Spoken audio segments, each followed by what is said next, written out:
नमस्कार दोस्तों, मैं पंकज कुमार। मेरे YouTube चैनल 12 राशियाँ में आप सभी ज्योतिष में रुचि रखने वाले पाठकगणों का स्वागत करता हूँ। दोस्तों,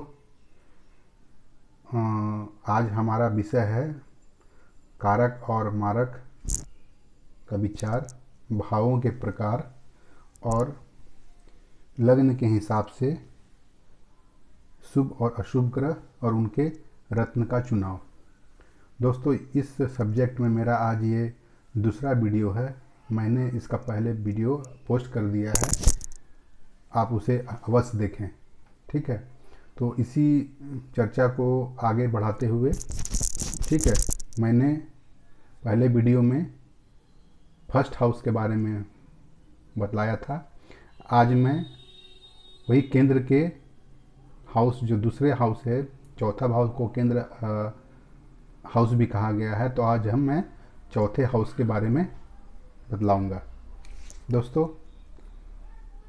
चौथा हाउस भी केंद्र हाउस है और मेष लग्न की कुंडली में चौथे हाउस का स्वामी है चंद्र।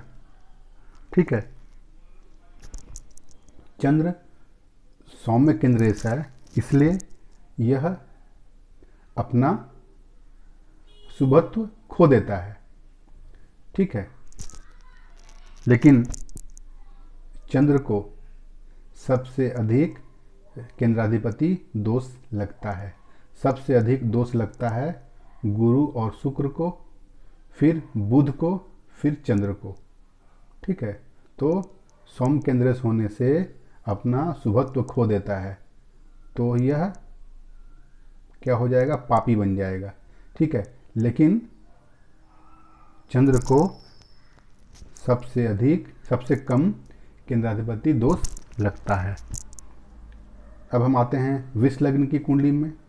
विष लग्न की कुंडली में सूर्य चौथे घर का स्वामी है और वह एक क्रूर केंद्रेश है।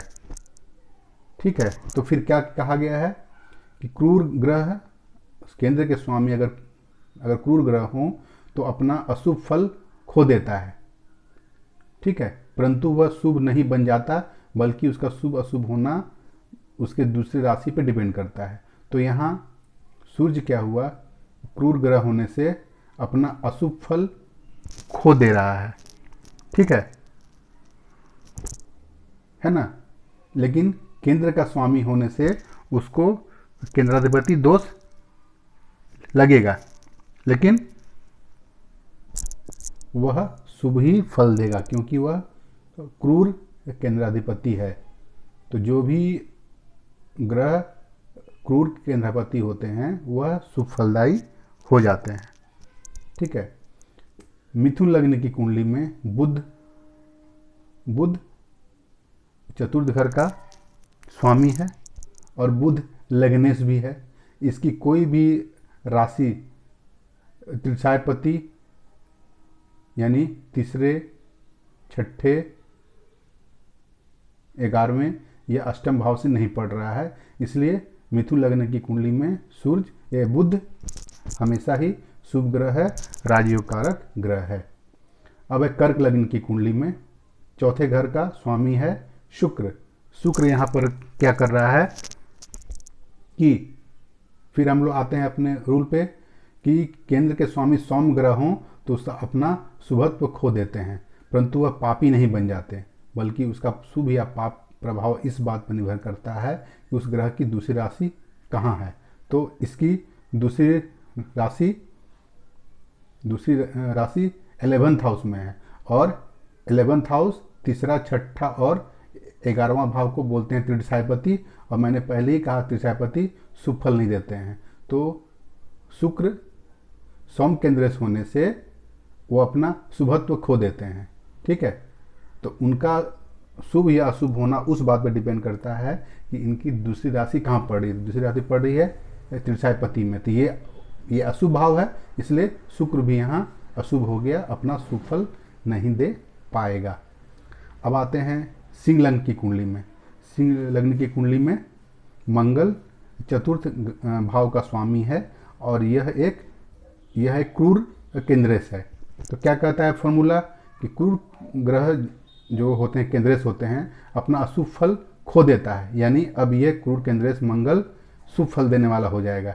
लेकिन इसका शुभ फल देने का डिपेंड तब करेगा कि इसकी दूसरी राशि कहाँ पड़ रही है। तो देखिए मंगल की दूसरी राशि पड़ रही है नवम भाव में, यानी कौन सा भाव है ये, त्रिकोण भाव, और त्रिकोण भाव हमेशा शुभ फलदायी होता है।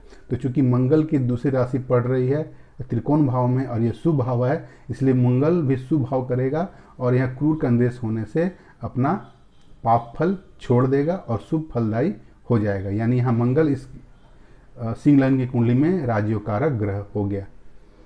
अब आते हैं कन्या लग्न की कुंडली में। कन्या लग्न की कुंडली में चौथे भाव का स्वामी है जुपिटर। जुपिटर क्या है यहाँ पे, जुपिटर क्या है यहाँ पे, जुपिटर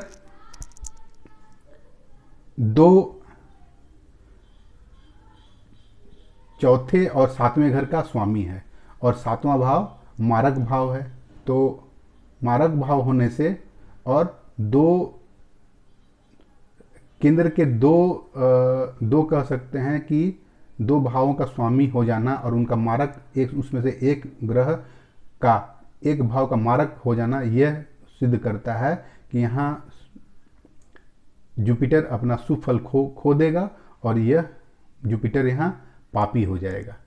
ठीक है, देखिए मारक भाव किसको कहते हैं, मारक का मैंने चर्चा की तो मारक भाव किसको कहते हैं, आठवां भाव होता है आयु का। तो अष्टम से अष्टम भाव भी होगा आयु का, यानी 1 2 3 4 5 6 7 8, यानी ये भाव आयु का है तो तृतीय भाव भी आयु का है। फिर रूल कहता है जिस भाव से उसका 12वां भाव उस भाव की हानि करता है। तो ये आयु का भाव है, इससे 12वां कौन हुआ, 1 2 3 4 5 6 7 8 9 10 11 12, तो 12वां भाव इस भाव की हानि कर रहा है और इस भाव से 12वां भाव चूंकि ये भी घर आयु का है तो इससे 12वां भाव 1 2 3 4 5 6 7 8 9 10 11 12, तो जो आयु के घर को नाश करते हैं उसे हम मारक कहते हैं, इसलिए दूसरा और सातवां घर मारक कहा जाता है। तो यहाँ कन्या लग्न की कुंडली में जुपिटर मारक हो जाते हैं। ठीक है, तो ये अपना शुभ फल नहीं देंगे। अब आते हैं तुला लग्न की कुंडली में चौथे भाव का स्वामी शनि है। शनि के बारे में क्या कह रहा है, ये एक क्रूर केंद्रेश है। क्या कहते हैं, क्रूर ग्रह हो तो अपना अशुभ फल खो देते हैं, अपना वह अशुभ फल खो देते हैं और उसका अशुभ फल में शुभ फल बदलना इस बात पर डिपेंड करता है कि उसकी दूसरी राशि कहाँ पड़ती है। तो उस नियम के अनुसार आइए, तो शनि की दूसरी राशि पड़ती है त्रिकोण भाव में और त्रिकोण भाव हमेशा शुभ फलदायी होता है। तो शनि यहाँ क्रूर केंद्रेश होने से शुभ फलदायी हो गया। ठीक है, फिर अब आते हैं वृश्चिक लग्न की कुंडली में। वृश्चिक लग्न की कुंडली में शनि चौथे भाव का स्वामी है। तो शनि क्या हुआ, ये चौथे भाव का स्वामी होने से क्रूर केंद्रेश होने से अपना पाप फल, ठीक है, खो देता है और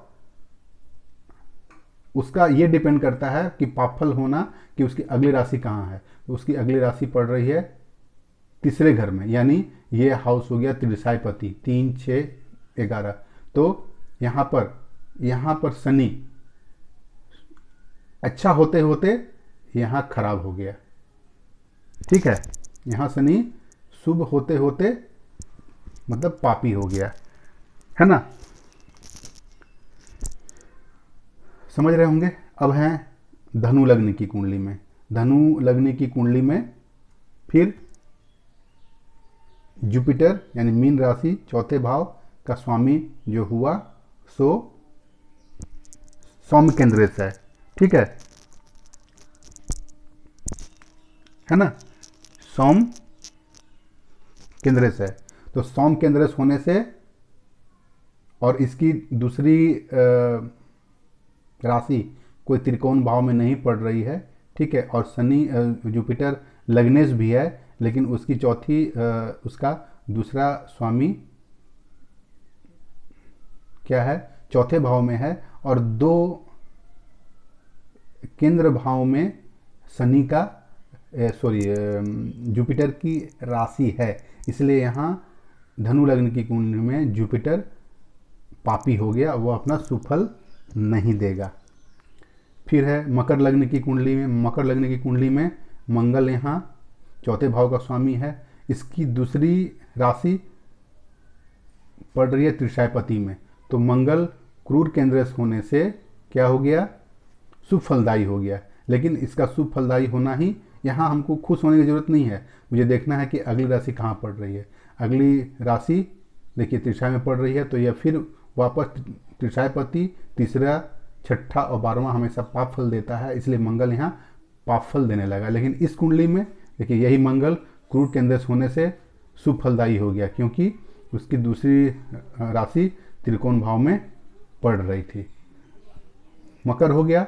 अब आते हैं कुंभ लग्न की कुंभ लग्न की कुंडली में शुक्र चौथे घर का स्वामी हो गया। और यहाँ शुक्र के बारे में कहा जाएगा सौम्य ग्रह है, तो सौम्य ग्रह हो तो अपना शुभ तो खो देता है, परंतु वह पापी नहीं बन जाता। शुभ खो देगा लेकिन अपना पापी नहीं बन रहा है, तो उसका पापी होना इस बात पर निर्भर करता है कि उसकी दूसरी राशि कहाँ पड़ रही है। देखिए उसकी दूसरी राशि पड़ रही है नवम भाव में, और नवम भाव हमेशा शुभ फलदायी होता है, इसलिए शुक्र यहाँ पर कुंभ लग्न की कुंडली में राजयोग कारक ग्रह हो गया।